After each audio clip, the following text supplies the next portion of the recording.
Shalom Bahasham Yahweh Kodesh Yisrael.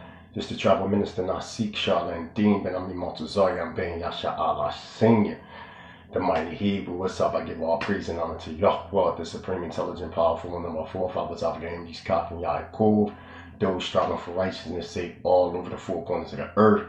I say unto the family, Shalom Aleichem. Just getting off the slave, everybody, you know what I mean? My hours is crazy. Y'all know I'm a 3-hour difference. So for me right now, it's like going on 12 in the morning. So I just want to address this issue real quick, dealing with this Azareth matter. I'm not going to be on for a long time because I got to eat, chill with my Isha. So let's get this in real quick. So I see that Elder QANATH, he put up a post earlier, or it might have been F.O.P.E, Israel Prince. It might have been Shar. So let me first invite a few people to get this on the road real fast so I can get up out of here. So hold on, let me just invite a few people real fast. I got a surprise for y'all. I got a major surprise for y'all that's going to set this record real straight. Y'all going to be like, whoa. I know he just ain't do that. Absolutely, I just did that. I'm going to show y'all something. Yeah, invite them in. You already know. I'm telling you, I got something to show y'all. I got something for y'all. You know what I mean? Now, I was looking at the comments earlier. And you know, in some of the comments, matter of fact, let me connect with my brother Dove real quick. Let me put him up in here because he was one, and he's a good brother of mine. He's, you know, I ain't got no personal beef with him or anything like that. But at the time I couldn't like really speak because I was at the slave. So one of the statements was, you know, why put something up? You know what I'm saying? Why put something up? But you can't back up what you're saying. First of all, everything I say I can back up. That's number one. This wasn't said by Dove, but this was said by somebody else. But we're going to address this matter. I think people don't understand what is called comparative studying. Because one of the dudes, because I made a quote from out of the Talmud, and I clearly said I'm taking this quote as a comparative research study dealing with the subject matter. Is Azareth in America or is it in Africa? I acknowledge it's in Africa. I acknowledge it's from Northwest Africa to West Africa. I do not acknowledge Azareth is the Americas. I have showed and proved that Azareth is only known as such by contemporary scholars. When I say contemporary scholars, I'm talking about those after the Dark Ages. So now you're talking about the 15th century CE and up. This is when we start seeing Eurocentric contemporary writers through a process of manifest destiny by the mind state of the white Christian male to dominate the natives by the way of claiming they was a part of the lost tribes of Israel. Classical historians, we talking about eyewitnesses that seen this. Now, I'm going to give y'all 2 books, and these 2 books are going to just destroy this whole matter. So I'm going to invite a couple more people, and after I do this, I'm not even going to even dive into this Azareth thing anymore, because if we talking actual real science, who we call the so-called Native American, they're not kin to us, man. They're not kin to us. So we need to stop acting like these people are kin to us when they're not. They're of so-called Asian Mongolian descent, and we know that their DNA go back to Neanderthalians and Da Vincians, who are in fact what you know as RH monkey DNA, man. These are not our people, man. Now, I'm not saying that natives weren't in the midst, not natives, excuse me. I'm not saying that Israelites didn't go in the midst of these people, because the Most High said he would scatter us amongst all the nations of the earth. And then another thing that was said was, well, you're not quoting any Bible verses. Come on, man. The term Azareth, you find that in 2nd Ezra chapter 13, starting at verse 37, shooting down, you know what I mean, to what, 42 or 44, 45. Some go as far as 47. It all depends on what type of apocrypha you have. But that's not the point of the subject matter. When you are a real historian, you don't just use the so-called Bible as a source, you know, a reference, the main source of reference. You have to deal with comparative study to find out what's going on. So I'm going to quote 2 books. The first book I'm going to quote here is what y'all love dearly, From Babylon to Timbuktu. I'm using this on purpose to show and prove that what y'all been saying for a long time about the 10 tribes of Israel, or what you call the northern kingdom of Israel, I'm going to show and prove that they ran into Africa. And then I'm going to have eyewitnesses from the tribe of Ephraim that live in southern Nigeria tell you this out of your own mouth, out of their own mouth. Now watch this. Watch. It's going, what I'm going to show y'all is going to bug y'all out. So I'm on page 131 and From Babylon to Timbuktu. Okay? Watch this. I'm in the section known as the Yoruba Jews of Nigeria. So y'all can see it. Okay? All right? Watch what they say. Now listen. These are black Jews in there are black Jews in southern Nigeria who call themselves, who are called Imo Yokorum, or the strange people, by the native Africans. But these black Jews call themselves by the Hebrew name Bnei Ephraim, the sons of Ephraim. Stop.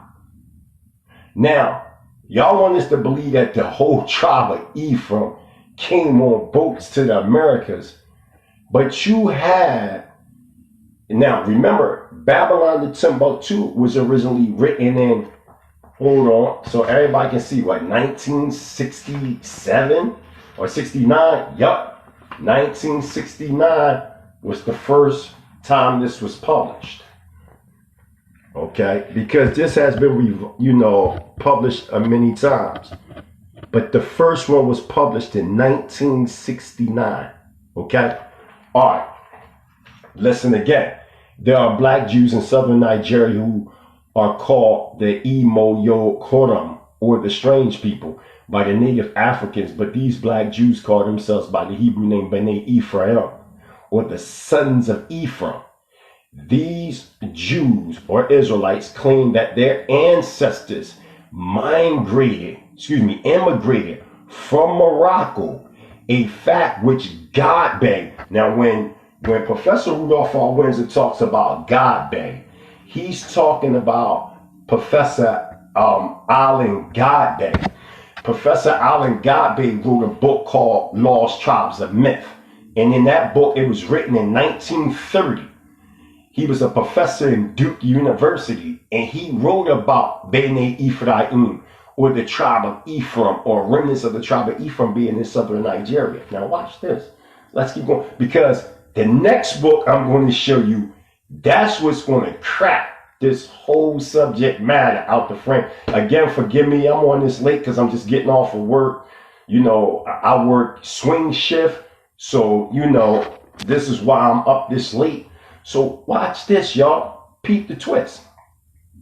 Gabi says it is supported by their language, a mixture of Merabi, Arabic, and local Negro speech. Thus, Abu, father, has become Yaba, right? Mother. Hebrew is Ama. Nevertheless, most of their language is similar to the black Yorubas around them. The Yorubas have influenced these Jews to a great extent in their external social life. It is said that the crocodile is the sacred animal for all. The customary sacrifices of the Yorubas appear to be the same of the Jews. Let's jump down because, matter of fact, no, let's keep going.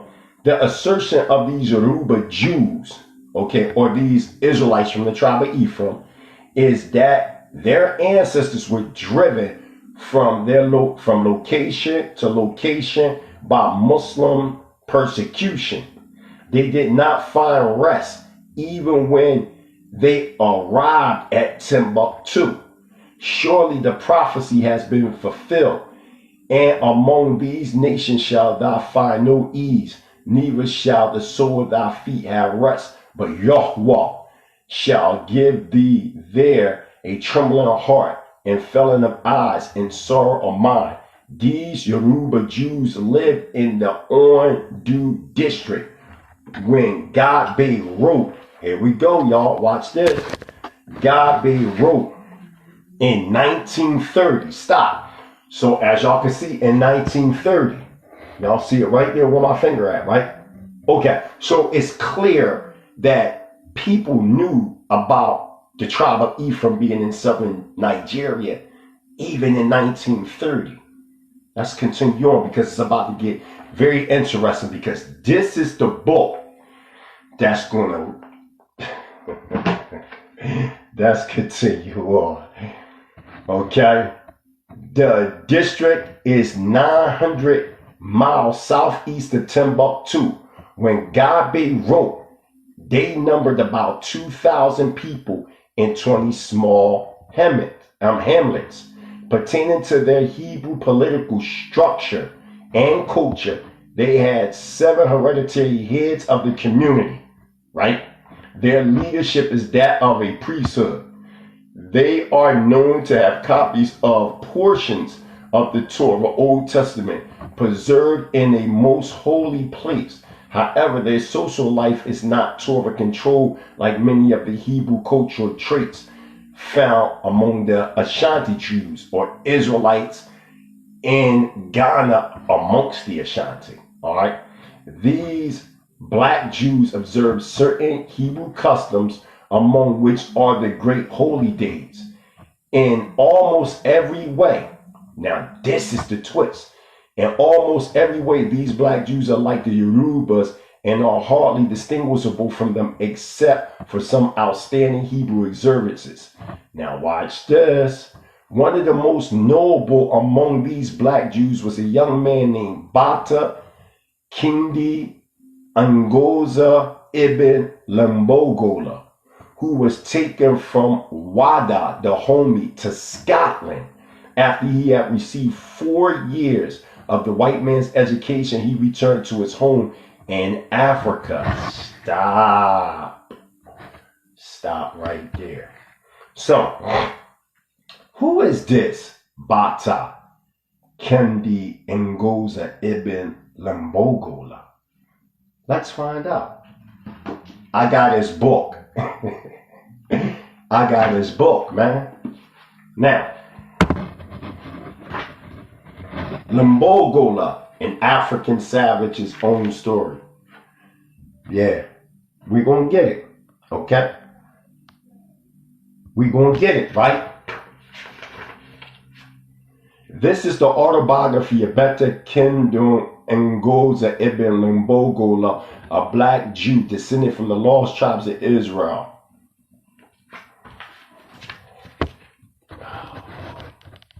See, this is why I tell people to be very, very careful as to what they say. Because they never know who got what or know what. Okay? So now, this book was written, originally published in 1930. You see, this is why I say you have to be mindful who you think you're talking to, right? Okay. So now, let's get to the point. Let's deal with black Jews of the Indo-Bush. Here's the table of contents, family. Right? Okay. So let's find out who they say they are. Right? Right? Let's find out to see, if I'm lying or flying. Man, I even got this stuff highlighted for the people. Okay? Okay? So we're going to get into this. This was written in 1930 by this man that Professor Rudolph R. Windsor said in the book From Babylon to Timbuktu. He said it. So now I'm going to his book. Right? Because remember, he was born and much older than Professor Rudolph R. Windsor. So check it out. The Imo Yom Korom, right? Watch this. How did the Hebrew culture come into my obscure land in the middle of Africa, far south of Timbuktu, surrounded by heathenism and savagery? In about 20 villages, 2,000 souls. Stop. Isn't that what Professor Rudolph R. Windsor said? We talk about comparative study, right? I'm not saying I agree with everything in this book, just like I don't agree with everything with the Talmud. You said, where can you get this book? It's very hard to find this book. This book, listen, let me tell you something. This book right here, I got this when I was away in the university. You know what I mean? When I had this some time, everybody know. It was this Afrocentric boy. He didn't know what he had. So he just threw it away. This white man had it and he just threw it out, on the table, and people was passing. He wound up getting it, and then he wound up giving it to me. Right? And I'm reading it. I'm like, damn, I know Professor Rudolph R. Yahuda Windsor mentioned this man in From Babylon to Timbuktu. This is the same dude. Oh, shit. But when you try to get this book, it's very hard to find. Now watch. Let's keep going. In about 20 villages, 2,000 souls, all black, believe they are of Israelite origin and call themselves Bnei Ephraim. The other natives call them Imo Yom Korom, or the strange people. My people, the children of Ephraim. Stop. Y'all can see it. I got it underlined. Come on, man. There it is. Come on, man. There's people that live in southern Nigeria. Look how they get there. Watch this. Have part of the Hebrew Torah written in the script of Aramaic. Interesting, because remember, after the Babylonian captivity, we were speaking Aramaic. Come on, man. This is so easy to break this shit down, man. Right? Peep it. Brought with them when they came into their country over 1,800 years ago. Our Torah is not written in ink, but burnt in parchment by a hot iron. Therefore, no letter can be changed. Our people have 7 rabbis or rabbim of 7 different families who hold their positions by hereditary, meaning bloodline. No man may be appointed a rabbi. He must be born a rabbi. These 7 rabbis are responsible for all moral and spiritual training among our people. Spirituality is supreme for the tribe or the sons of Ephraim, for we are very pious. My people observe the biblical laws to the letter. We have no compulsory labor. We eat when we are hungry. We sleep when we are sleepy. We rest when we are tired. We pay no rent and no taxes. We buy no clothes because in our land we never wear any. We have no need for currency nor for any monetary standards. Our lives are wrapped up in spiritual observances. My people know nothing of the Talmud or about the parts of the Bible that follow the Torah. Our festivals are Pesach, Shavuot, Yom Teruah, Yom Kippur, and Sukkot. We have no need for dietary laws. Now you gotta hear this. We have no need for dietary laws because we never eat flesh. and we never have milk. We have no problem about mixing milk and meat together. We eat flesh only during the Pesach sacrifice, and even then only the 7 rabbis and their families eat it, not the people. Our people circumcise their boys at the age of 8 days, carrying the right to the letter, although not the same way as in Palestine today. Our rabbis permit us to use only our fingernails for the observance. Our temple is a holy of holies, not a place to, this is the twist, enter at will, but a sacred place to go into only once a year at Yom Kippur, to where the Torah is. The rabbis, okay, the rabbis may go in every Shabbat. They recite prayers from within this temple, and these prayers the people repeat in the language of the country, a dialect of Arabic, right? Watch this. Men sit around on the ground outside the temple, which has porches, and their prayer and receive instruction. This is the twist. This is where it gets real interesting. Our Torah is guarded closely in the Holy of Holies by at least one rabbis or rabbi, always night and day. The object is to prevent the holy script from being profaned, first by natives of another religion, and secondly by members of our community eager to kiss or touch the Torah as a form of devotion or blessing. Our people have the same social customs as other natives. They eat the same food which grows without cultivation, but our women prepare it somewhat differently from the way the women of the other communities prepare food. We are fortunate to live unmolested in a country where fetishism and Islam rule. Our rabbis teach us that our people left Judea after the destruction of the temple and came to Africa, came to West Africa.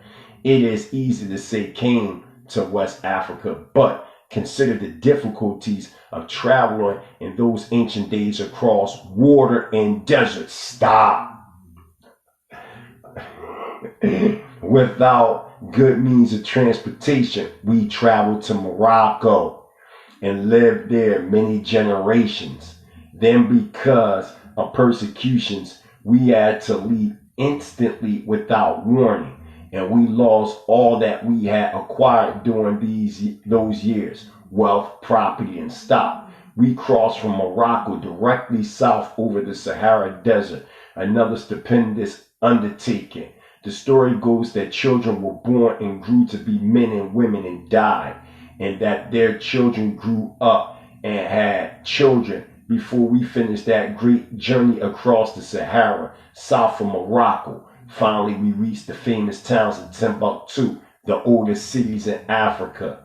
It has never been made clear whether we were a great number or whether we had dwindled to just a few families when we reached Timbuktu, but the rabbis say that we are now only a feeble remnant of our people. In Timbuktu, we were not treated badly, but we were not content to live under the rule of desert tribes any longer than was necessary. So we left Timbuktu and started south, leaving the desert behind. After walking 3 days, we came to a place where there was good, pure water. So many of our people had died because of impure water in other places they came to, that when they found pure water in this spot, they gave thanks to the almighty power and settled there and cleared the bush, for it was a bush that they had entered. Watch this. Where herbage and vegetation abound. This is where it gets interesting. They cleared that place and made themselves a village.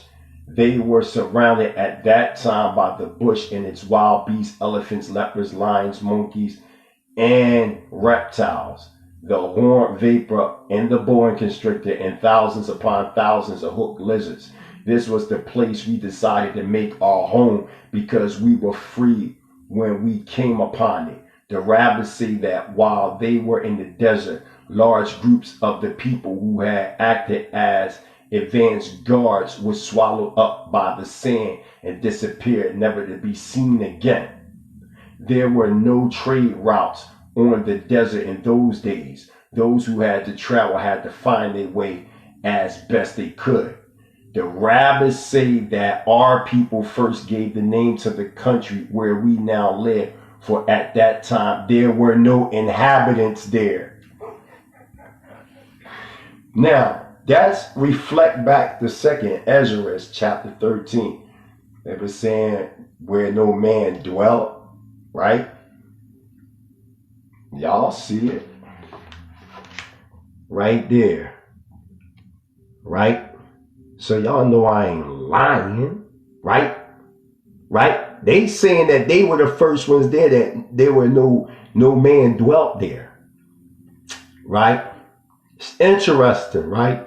All right, let's keep going. Let's keep going. The rabbis say that our people first gave the name to the country where we now live, for at that time there were no inhabitants there. We were the only people. Because we found good water there, we called it in the native vernacular Dahomey or Dahomey, good water. However, this name left our present country and drifted to the coast. I have never found out, but Dahomey is the name of the country on the coast. It did not take long, according to our rabbis, for the natives on the east and west of us to find our snug little place. They surrounded us and wrestled from us the village that our people had made and set up their own rule. We were never a fighting people, and we were easily subjugated, but we lived on that same place, and we have seen many changes, but we have remained always the same, preserving our law and guarding our sacred Torah with our very lives. I tell you, man, come on, man. They got their whole breakdown. They said they was there first, man. They said there wasn't no inhabitants there. You know what I'm saying? Now, when it says it took 1.5 years, when they crossed that narrow path, right? And then from there, first by boat and then on foot, sometimes when you stopping from oasis to oasis, months and months pass. Because even with them, they were stopping. Because as you continue to read, it tell you that it took them some years to get to where they needed to get to. So, I mean, I'll rest my case. You know what I'm saying? Like, come on, man. We got actual eyewitnesses and people who still giving their oral traditions this day, how they got in the places that they at today in West Africa. And we got people that's identifying with the tribe of Gad, identifying with the tribe of Ephraim, identifying with the tribe of Judah, identifying with the tribe of Levi. Come on, man. Come on. That just cracked the whole shit right there. They got a whole history that they've been living there for over 2,000 years, man. Like, come on, man. Like, what more do you want? So I'm not even going to talk about this subject matter no more, because when I say comparative study, man, you can't take a Bible verse and just want the people just to ponder on the Bible verse and that's it. And take certain similarities of people's culture and try to say, see, this is us. You can't do that, man. You have people right now in West Africa who held their records, man, through oral stories or even through diplomacy, because when Islam started reigning supreme in West Africa, man, a lot of us was on the diplomatic level with Islam, but we still kept records of our culture, man, as being the children of Israel. In this case, with the Beni Ephraim or the sons of Ephraim, they kept it orally. So I just I don't get this, man. I don't get us trying to come with all this, that, the third. The whole point is we have a tribe of people in southern Nigeria who've been keeping their culture for years and years and years and years. saying that they from the tribe of Ephraim, man. I didn't say it. They said it out their own mouth. You got to disprove them, not us. They the ones that kept this record of who they are. So that's all I got to say. I got to go, y'all. You know what I mean? I worked that night shift. I got to go. You know, I love the family. I prove my point. There is nothing else. You know, you can't say we believe in the Talmud. No.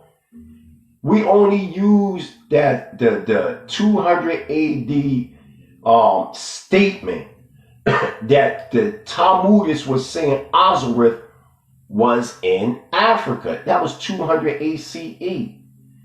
We got maps going back to 150 ACE. They're all saying that Azareth is from Northwest Africa to West Africa. It is contemporary scholars after the Dark Ages, during the Renaissance, and all. They're the ones, by the way, in Manifest Destiny, saying Azareth is in America. You can't go to no classical. When I was saying to brother, he was like, this is beyond classical writers and contemporary writers. What I'm quoting is neither classical or contemporary. What are you talking about? You're either going to be quoting from a classical historian or a contemporary historian. A classical historian is those from ancient times. Okay, whether you're talking Philo, whether you're talking Josephus, whether you're talking about Herodotus, whatever. They're classical writers, man. Contemporary writers is all these bogus Euro-Gentile hybrids that's running around trying to say that the natives are the 10 Lost Tribe. Y'all can't show no classical writers. I keep taking you to classical writers, classical maps. All the ancient maps say that Azareth is in Africa. Every last one of the ancient maps that we used, right? When we was dealing with the Ptolemy maps, all of them, you see it. But then when we start talking about, contemporarily, that's when you hear also. Remember, it only means the other land. That's all Azareth means, the other land. And it said where no man dwelt. And then when we go into the story of the Bnei Ephraim, which is a part of the northern kingdom of Israel, they give you the story in detail, how they were the first people where they went to. There was no inhabitants there. Didn't I just show that F.O.P.E. prince? Didn't I just show that Hanana? Didn't I just show that Canword? Everybody see it clear. Everybody can see it clear. So there's no need to continue to go back and forth with the subject matter. We have, Hebrew anthropogenesis records of people in Africa to this day saying that they are part of the northern kingdom of Israel. You have people in West Africa. We're not just talking about a person here. We're talking about actual tribes where this is their whole lifestyle and all of them are recognizing themselves as such and such and such, such and such and such. Come on, man. Before there was even a 12 tribe chart, these people were already identifying themselves as the sons of Ephraim and the daughters of Ephraim thousands of years before there was even a 12 tribe chart. Not the 12 tribes of Israel, but the 12 tribe chart. We have to consider this. We have to consider. What I'm saying is that the 12 tribes of Israel, man, they scattered all over the four corners of the earth, man. You know what I'm saying? So you're going to have Judah, you know what I'm saying? Some in Jamaica, some in America. You know what I'm saying? You're going to have Ephraim. You're going to have Gad. The Most High is going to do the shifting, man. So I'm saying, it is what it is. I prove my point. I gotta go. I love you. I love all y'all. Yeah, you can go ahead and share it, sis. I'll leave it public. You know what I mean? So y'all can share it. I had to throw that at you, F.O.P.E. friends. I knew I was gonna give you a bomber. That right there, that was like an explosion. That was a fucking atomic bomb. Excuse me for my language. That was an atomic bomb, man. It don't even get, you can't even, you can't even go any further, man. We talking about anthropology. The study of cultures of people, migrational patterns and all that. They breaking it down in their own oral tradition that nobody dwelt in the land. And then the inhabitants, the Hamitic tribe that start coming in, they start coming in and later they conquered them, man. Come on, man. This is what the tribe of Ephraim. If they not the tribe of Ephraim, who are they? Y'all love quoting Rudolph R. Windsor from Babylon to Timbuktu. Come on, man. He's saying it. Professor Allen H. Godbey, you got different Hebrew, when I say Hebrew scholars, I'm talking about those that study the migrations of the children of Israel. It's so many that saying the same thing. And then on top, we went to the direct source from who Rudolph R. Windsor said on page 107. Did we not? Was it 107? Which one? No, not 107. What was that? 100. Let me make sure, get that one more time so that people can see, man. So the people can see. 131. That's where it starts. That's where it starts. Okay? Come on, man. They saying Beni Ephraim, man. They in Nigeria, southern Nigeria.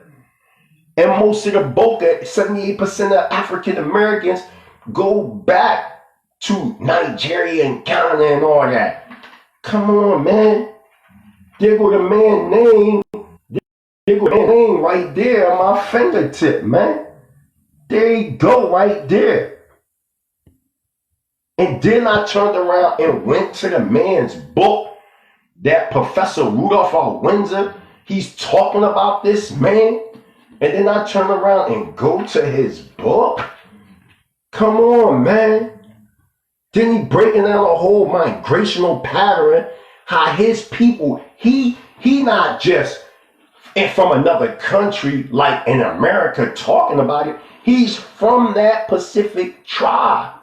And what happened when you read the autobiography, when he was around 11 or 12, him and a couple of his friends, they was on a ship. Because you had ships that were coming from Scotland grabbing rubber and different things like that. Like it was known as Scotland Yard. And they was coming doing different import, export, and they snuck on the ship. And when the ship started moving, Ngoza's friends got scared and they jumped off the boat and died. But he stayed on the boat and he went to Scotland and he was educated, or so-called educated, with the white man's history for like 4 or 5 years, and then he came back to the land. But my whole point that I'm saying is this is dumb. You know what I mean? I don't even want to talk about this no more, man. To believe that, the 9 or 10 tribes of the Northern Kingdom, the whole Northern Kingdom came to the Americas. Where's the fucking ships at, man?